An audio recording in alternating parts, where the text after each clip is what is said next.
Hi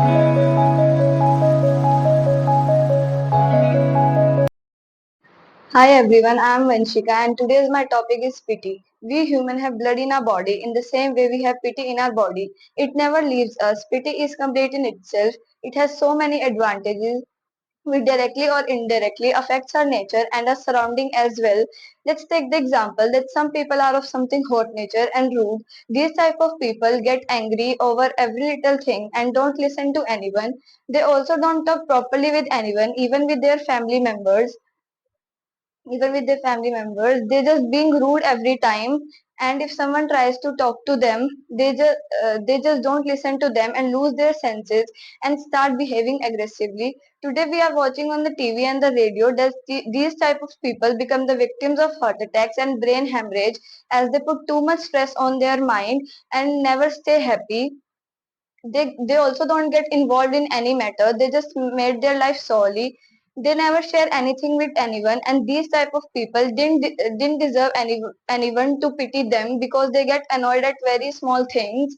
They just want that their demands have to be fulfilled, and their demands can be only fulfilled by their parents. And if they are not able to fulfill their demands due to lack of money, then these children never understand the problem of their parents and they get angry. Now let's take the other example. Suppose you are in a class and you need some money and you ask a friend for it, and on that spot she may get annoyed that you are asking for a help, and this is such a negative behavior which you feel at that time.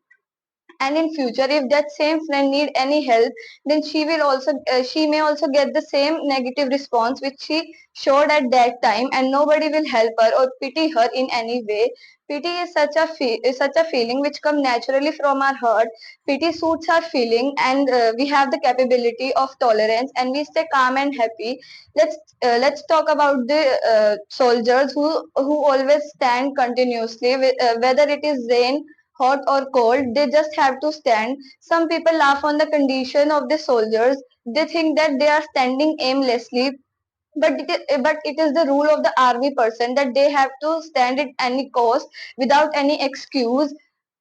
Uh, uh, uh, if these person are today laughing on the condition of soldiers, they have to keep one thing in their mind, that in future if any enemy attacks our country, then these people will only hide in the forest or houses like a coward cat, and only that time soldiers will be fighting boldly and saving our life. We should not laugh at the condition of the soldiers. We should respect them and give pity on them. Now here in India, we think that our life is hard than others, but there are so many people whose life are much harder than ours. Let's talk about the people who are working in the mines, especially in coal mines. Laborers working there in very high temperature, and smoking area. The people and their children go there for work and are kept inside and forced to do work. And when we listen or see these people working in a harsh condition, we feel pity on them. Let's talk about the sports cricket and football. The player of these games uh, the players of these games work very hard and practice a lot to win the matches, and if they lose the match, we start trolling them instead of appreciating them. They feel so bad that this is only the gain of their hard work and practice. We should feel pity on them and appreciate them. Now our society is divided into two sections, that is richer one and poor one. Richer one don't work much hard as they have excess of money to fulfill their demands. Their children also don't care about their studies. But on the other hand, poor people suffers a lot. They have many responsibilities. They work hard. They work very hard. They work very hard